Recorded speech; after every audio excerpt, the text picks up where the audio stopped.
Bienvenidos a este tercer video sobre nuestra introducción acerca de qué es la meditación bíblica.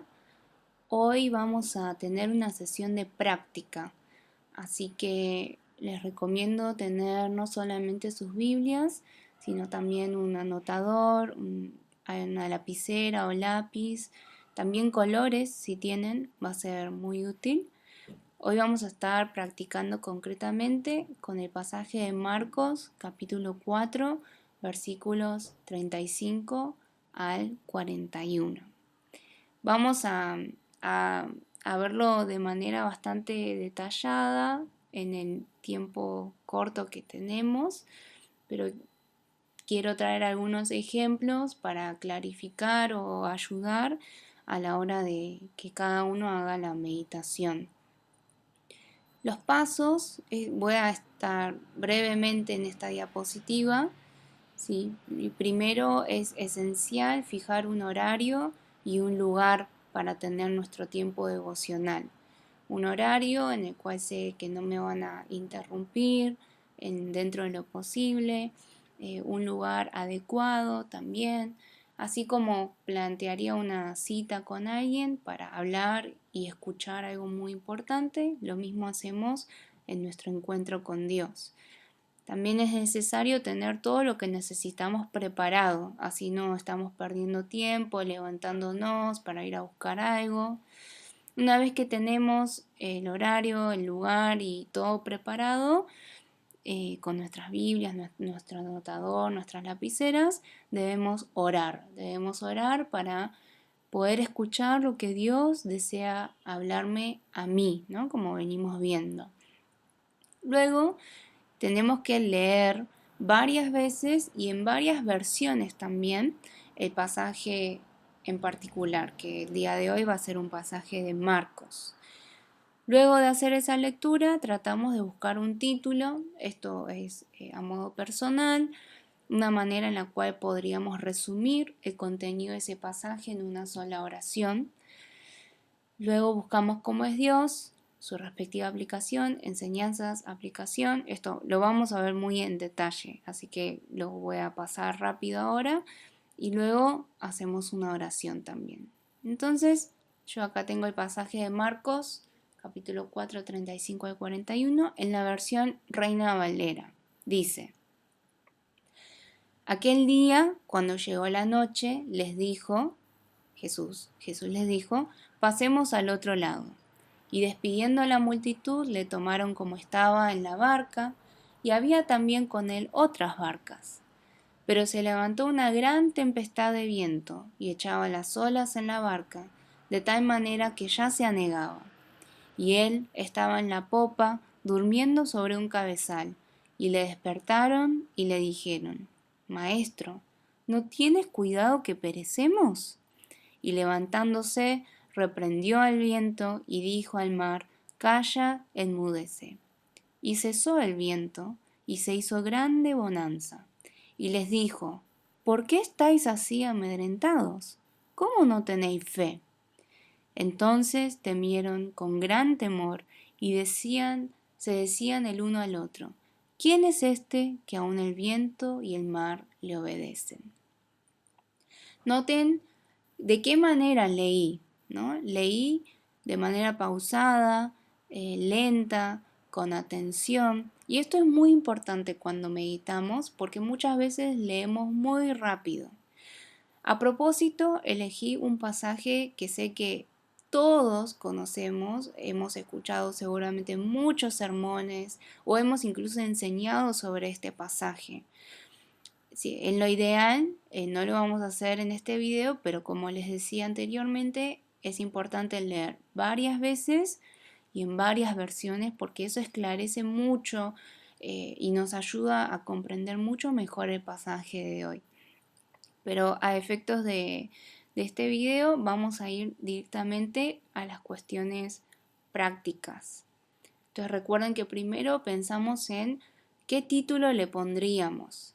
Así que eso lo dejo como tarea para cada uno. Y vamos a pasar a un ejemplo acerca de cómo es Dios, cómo buscamos en el pasaje alguna característica de Dios. Y voy a tomar este primer versículo que dice, aquel día, cuando llegó la noche, les dijo, pasemos al otro lado. Nosotros, si vemos en el contexto, entendemos que es Jesús, ¿no? El que está hablando. Entonces, cuando en la meditación buscamos características de Dios, nos estamos refiriendo a características de Dios Padre, Dios Hijo y Dios Espíritu Santo. Pero no siempre encontramos características de Dios Padre, Dios Hijo y Dios Espíritu Santo. Por ejemplo, en este versículo solo vamos a ver características de cómo es Jesús. Bueno, ¿y qué vemos acerca de Jesús? Ahí subrayé noche. Y luego el verbo, ¿no? La acción que realiza Jesús, que es que Él dijo. Entonces, en este pequeño versículo podemos ver una característica de Jesús. Y es que Jesús habla en un momento particular, es decir, cuando llegó la noche, dando la orden, ¿sí? Cuando dice pasemos al otro lado, dando la orden o hablando de pasar de un lado a otro. Esa es la característica que vemos de Jesús. Ahora, ¿cómo lo aplicamos? ¿A qué nos referimos con aplicación? Por ejemplo, nos podemos preguntar, y me pregunto, frente a esta característica de Jesús, que habla en un momento particular, dando la orden de pasar de un lado a otro, yo me pregunto, ¿qué desea decirme Jesús en este momento a mí? Entonces, ese Jesús que vemos en Marcos capítulo 4, versículo 35, hablándole a los discípulos en esa hora de la noche, diciendo que vayamos de un lado a otro, es también el Jesús que está vivo hoy y que me quiere hablar a mí hoy. Entonces, de esa manera aplico y me pregunto, ¿qué desea decirme Jesús en este momento a mí? ¿Cuál es el lugar en el cual Dios desea que esté? ¿No? Porque en este ejemplo particular estaban en un lugar, pero van a pasar a otro. ¿Cuál es entonces el lugar en el cual Dios desea que esté? Y una pregunta también importante, ¿escucho su orden antes de tomar una decisión? Entonces, de esta manera, cuando aplicamos, estamos pensando en cómo estamos viviendo hoy en día. ¿Cómo tomo yo mis decisiones? Muchas veces ocurre que aún dentro del ámbito cristiano, aún dentro de nuestras tareas ministeriales, no pasa que muchas veces tomamos decisiones porque creemos que es lo correcto, porque creemos que es lo que Dios quiere y tomamos la decisión y después oramos. Tomamos la decisión y decimos, bueno Señor, que sea tu voluntad. Pero ¿qué característica vemos de Jesús en este corto versículo? Jesús, en un momento particular, da la orden de pasar de un lado a otro. Y eso me hace pensar, ¿cómo soy yo? Si realmente le presto atención a lo que Jesús me quiere decir o si antepongo mis decisiones. Entonces, de esta manera aplicamos, ¿no? Esto es un ejemplo. Ahora vamos a ver otro ejemplo, un poco más largo. Eso fue un ejemplo simple como para empezar a entrar en calor. ¿Cómo es Dios? Dice que él estaba en la popa, durmiendo sobre un cabezal, y le despertaron y le dijeron, maestro, ¿no tienes cuidado que perecemos? Entonces todos conocemos muy bien esta escena. Están en la barca, hay una gran tormenta, los discípulos están desesperados, tienen miedo. ¿Y qué está haciendo Jesús? Dice que él estaba en la popa durmiendo sobre un cabezal. Entonces, ¿qué hicieron los discípulos? Ahí lo estoy marcando con celeste. Dice que le despertaron y le dijeron. ¿Y cómo lo llaman? Maestro. Y después le preguntan, ¿no tienes cuidado que perecemos? En la versión NTV dice que gritaron. En NBI también dice que gritaron y le dijeron, ¿no te importa que nos ahoguemos? Recuerden que estamos concentrándonos primero en cómo es Dios, ¿no? Pero lo que nos vamos a preguntar acá es, ¿cómo es Jesús según los discípulos en este momento? ¿Sí? ¿Cómo es Jesús según los discípulos, desde la perspectiva de los discípulos, ¿cómo es Jesús en este momento? Entonces ven a un Jesús que está durmiendo, entonces tienen que ir a despertarlo, le dicen o le gritan, como dicen en NBI o NTV, le dicen, ¿no te importa que nos ahoguemos? Entonces para los discípulos, ¿cómo es Jesús? Lo consideran y llaman maestro, pero piensan que a Jesús no le importa sus vidas y que duerme cuando más lo necesitan. ¿Cómo lo aplico? La aplicación. ¿Alguna vez me he sentido así? ¿Me siento hoy así en relación con Jesús?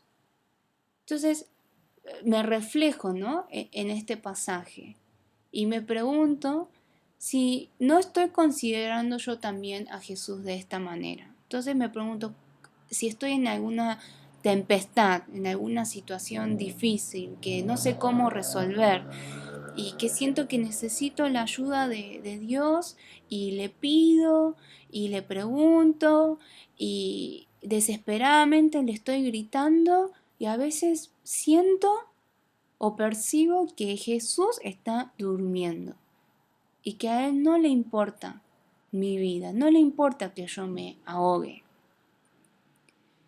Entonces podemos reflexionar sobre esto también, pero no tenemos que terminar ahí porque el pasaje continúa. Y es muy importante eso, que veamos las cosas en su contexto. Porque ¿qué hace Jesús después de que los discípulos lo despiertan? Dice que se levanta, lo estoy marcando en rosa, ¿no? Levantándose, reprendió al viento y dijo al mar. ¿Qué más? Después de enmudecer al viento y calmar el mar, les dice a los discípulos, ¿por qué estáis así amedrentados? ¿Cómo no tenéis fe? Y esto es algo muy importante que tenemos que tener en cuenta acerca de cómo es Jesús. Vemos que Jesús no responde la pregunta, ¿no? Ellos le preguntaron, ¿no te importa que nos ahoguemos? Y Jesús en ningún momento responde a esa pregunta, sino que se levanta, reprende al viento y le dice al mar que calle y enmudezca. ¿Qué más? Jesús ahora le pregunta él a los discípulos. ¿Cómo es Jesús? Jesús le pregunta a los discípulos. Y en esa pregunta, ¿no? Dice, Jesús pregunta, ¿por qué tienen miedo? Y en su pregunta expone el problema, que los discípulos no tienen fe, ¿verdad? Porque, a ver, ¿Jesús los está felicitando por haberlo despertado? ¿O los está retando? Esto es muy importante y subraya más la importancia de leer con cuidado y comprender en su contexto la palabra de Dios. ¿Por qué? Y me detengo un poco acá.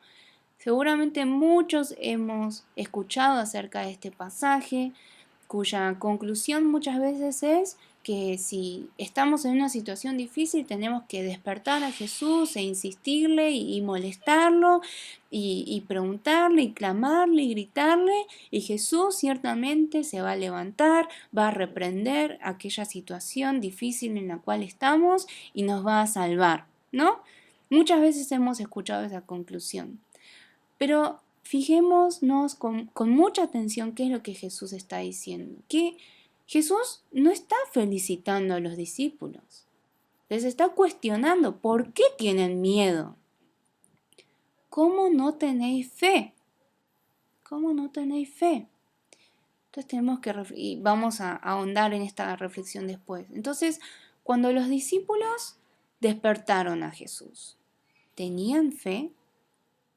¿Despertaron a Jesús teniendo fe? En la pregunta que hace Jesús nos damos cuenta que no. Entonces vemos cómo Jesús, si bien reprende al mar y ayuda en esa situación inmediata, a través de lo que les dice, Jesús está reprendiéndolos y está exponiendo cuál es el verdadero problema, está exponiendo la verdadera situación de la fe de ellos. Entonces, ¿cómo lo podemos aplicar? ¿Qué es lo que Jesús me responde a mí, ¿sí? Con acciones y preguntas. ¿Qué es eso que le estoy pidiendo a Dios? Pero ¿cómo reacciona Jesús ante ese pedido que yo le hago? ¿Qué es lo que Él me responde? Quizás con acciones, no viene en una nube y me responde, pero con acciones y después con preguntas hay algo que me quiere decir hoy. Y después, ¿qué expone Jesús sobre el verdadero estado de mi fe? Entonces vemos que Jesús conoce cómo estoy.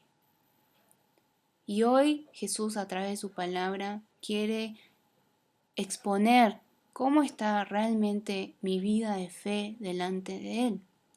Entonces de esta manera aplicamos ese mismo Jesús que reprende a los discípulos, ese Jesús que quizás hoy quiere preguntarme a mí algo y exponer cómo estoy verdaderamente delante de Él. Pasemos a las enseñanzas, ¿sí? Después vamos a concluir un poco con todo esto. Vemos que los discípulos, ahí en el versículo 41, dice que después de que Jesús hace todo esto, entonces temieron con gran temor. Y se decían el uno al otro. ¿Qué es lo que se decían? ¿Quién es este? Y subrayo mucho esto a continuación de lo que venimos viendo.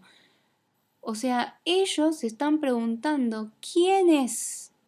¿Quién es Jesús? ¿Por qué? Porque se dan cuenta que cesó el viento y se hizo grande bonanza ante su voz. Entonces, ¿quién es este que aún el viento y el mar le obedecen?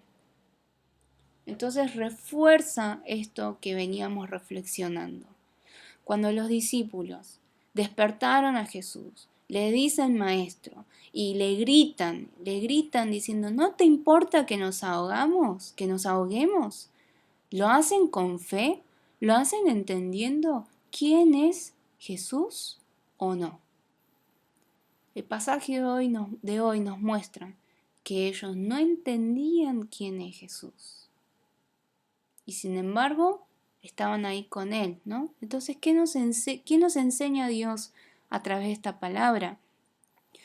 Los discípulos obedecían a Jesús. Recordemos que estaban ahí en la barca en esa situación porque fue Jesús el que les dijo, pasemos al otro lado, y obedecen a Jesús, y estaban en la barca con Jesús, y le habían despertado y gritado. Pero aún así, no conocían verdaderamente quién es Jesús. Su conocimiento acerca de Él era limitado. Habían pasado días con Jesús, convivían con Él, ya habían presenciado otros milagros, le llamaban maestro, pero su conocimiento era limitado. ¿Por qué? Porque hasta el momento en el cual le gritan y lo despiertan, no sabían que Él era capaz de hablarle al viento y al mar y que el mar y el viento le obedezcan, ¿no? Dice, cuando le despertaron, no creían que era alguien a quien el viento y el mar obedecían, ¿no? Por eso cuando después pasa eso, dicen, ¿quién es este? Y tienen miedo y están hablando el uno con el otro. ¿Quién es este que aún el viento y el mar le obedecen? Entonces lo aplico a mi vida. ¿Qué es lo que le estoy pidiendo a Jesús en estos días? ¿Qué es lo que insistentemente ruego y grito para que me escuche? ¿No será que el problema es mi falta de fe? ¿No será que no conozco correctamente a Jesús?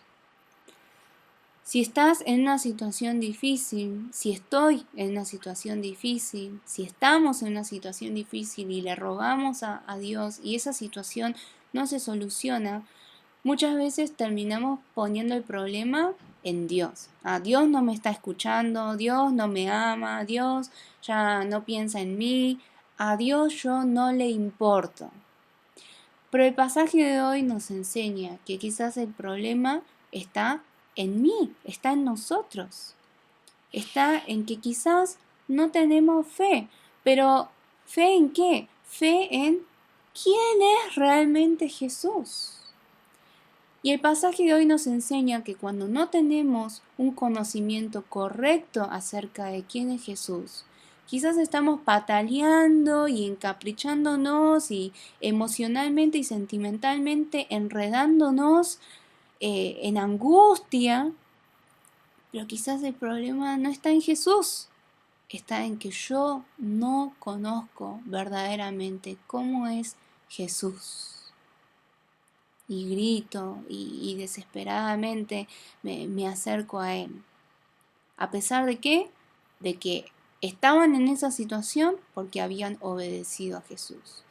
Habían pasado muchos días conviviendo con Jesús. Entonces este pasaje también me enseña que sin importar cuánto yo pienso que ya conozco a Dios, porque tengo tantos años de cristiano, porque tengo tal cargo en la iglesia, porque leí tantas veces la Biblia, porque estudio con tal persona, porque estudio en el instituto, porque hago más que los demás, no importa cuánto piense que yo ya conozco a Jesús, el pasaje de hoy me enseña que quizás todavía no le conozco verdaderamente. Entonces, cuando hacemos la aplicación, tenemos que ver de manera concreta, ¿sí? Tenemos que responder a esas preguntas que nos hacemos. Entonces, digo, bueno, vengo pidiéndole a Dios que, y tengo que escribir, tengo que anotar, no me tengo que quedar simplemente en el plano de mis pensamientos y la reflexión. Es muy importante que anotemos, por eso recomendamos tener un anotador o tener el libro devocional de meditación bíblica para poder anotar estas cosas. Entonces, anoto, vengo pidiéndole a Dios que, bla, bla, bla, bla, bla, bla, lleno el espacio. Reconozco hoy que quizás Dios no me llama a estar multiplicando mi oración o clamando más fuerte, sino que debo fijar mis ojos en conocer quién es Jesús. Aún así, Jesús soluciona el problema a corto plazo que era la tormenta, pero en la aplicación yo le digo a Dios, pero quiero solucionar el problema de raíz. ¿Qué puedo hacer para poder conocer más a Jesús? Y lo que vamos a poner a continuación son simplemente ejemplos. Son ejemplos personales, cada uno puede tener otro tipo de aplicación según su contexto. Un ejemplo, bueno, puedo comenzar mi oración hoy pidiendo ayuda a Dios para poder conocerle. Entonces, en vez de estar tercamente pidiéndole eso que le vengo pidiendo, que quiero que Dios solucione, bueno, algo debe cambiar en mi oración, en mi relación con Dios, después de leer y meditar este pasaje, ¿no? Entonces, concretamente, ¿qué puedo aplicar? ¿Cómo puedo llevar a la acción lo que Dios me enseña? Bueno, puedo comenzar mi oración pidiendo ayuda a Dios para poder conocerle. Priorizar no solo en mi corazón y mi actitud, sino realmente en mi oración, ver que eso se lleva a cabo. Y no estar priorizando eso que le vengo pidiendo, sino pedirle a Dios ayuda para poder conocerme. Esa puede ser una manera de aplicar. Y en este mismo sentido, también puedo decir, bueno, dedicar tantos minutos, vuelvo a subrayar esto y lo hago siempre que hablamos en la parte de aplicación. Tenemos que ser específicos, concretos y también realistas. Si yo soy una persona que le cuesta leer la Biblia y no la vengo leyendo hace varias semanas, meses, no voy a decir, bueno, voy a dedicar 120 minutos, es decir, 2 horas para estudiar tal libro de la Biblia. No, tengo que ser realista. ¿Por qué? Además, si nos ponemos objetivos tan disparatados, por más que nuestra intención sea buena, lo que va a pasar es que quizás hoy lo hacemos, pero mañana nos va a costar más y nos vamos a frustrar y no nos van a dar más ganas de aplicar nada. Entonces tenemos que ser realistas. Entonces voy a dedicar tantos minutos hoy para estudiar y también ser específico. Bueno, ¿qué libro de la Biblia voy a estudiar? ¿O cómo lo voy a estudiar? Porque queda muy bonito escribir, bueno, voy a dedicar tantos minutos para estudiar la Biblia, pero cuantos más concretos y específicos seamos, más nos va a ayudar a realmente llevar a la práctica esa decisión que tomamos y que no sean palabras vacías. Entonces la aplicación tiene que ser realista, tiene que ser específica y tiene que ser algo que yo pueda hacer hoy. Eh, en principio para nuestras primeras prácticas, algo que puedo realizar el día de hoy. Y terminamos con una oración. Es muy importante que después de escuchar lo que Dios nos quiere decir, volvamos a orar a Dios, que no cerremos simplemente nuestras Biblias y continuemos con el día, sino que oremos. Y esto también es un ejemplo de cómo podemos orar. ¿Y por qué pongo este ejemplo así? Ahora lo vamos a ver. Es importante que la oración sea una respuesta a lo que Dios me ha hablado. Es decir, no mi monólogo de siempre, sino una respuesta consciente y lógica en base a lo que Dios me habló en el pasaje del día. Entonces puedo empezar diciendo, bueno, Señor, gracias por guiar mis pasos y seguir conmigo a pesar de cómo soy. ¿A qué responde esto? Al primer versículo, ¿no? De cómo Jesús, aún sabiendo cómo eran los discípulos y en qué estado de fe estaban, les dice, bueno, pasemos al otro lado. ¿No? Jesús está guiando sus pasos, a pesar de que conoce muy bien cómo son, antes de que incluso ocurriera todo eso. Bueno, Jesús es así conmigo también, entonces le agradezco por guiar mis pasos y seguir conmigo a pesar de cómo soy. Gracias por hablarme hoy, aunque haya sido para reprenderme y exponer mi verdadero estado de fe. Esto es una respuesta en base a Jesús que conocí hoy, a Jesús que está reprendiendo a los discípulos y exponiendo su verdadero estado de fe y que también lo hace conmigo y le agradezco por estar haciendo eso. Te ruego que derribes todos los conceptos equivocados que tengo acerca de ti, nublados por pensar solamente en mí y en las situaciones inmediatas, como lo hacían quienes, los discípulos. Estaban equivocados en su manera de pensar cómo es Jesús. Estaban equivocados en pensar que a Él no le importaba sus vidas. Y así yo también puedo estar equivocada acerca de cómo es Jesús. Entonces por eso le pido al Señor que derribe esos conceptos. Y puedo terminar diciendo, quiero conocerte en verdad. Ayúdame, Señor, a poner mi fe en quién eres. Ven que esta oración es una oración corta, no es una oración muy larga, no es un testamento, pero es una oración lógica, es una oración que responde a lo que Dios me pudo haber hablado en el día de hoy. Y así podemos concluir nuestra hora de meditación, nuestro tiempo devocional y continuar con nuestro día tratando de poner en práctica lo que hemos reflexionado. Así que espero que ustedes también puedan tomar estas consideraciones, pueden volver a cualquier parte del video, a la parte de los pasos también, para poder ponerlo en práctica con el pasaje del día que ustedes decidan meditar y espero que lo puedan poner en práctica.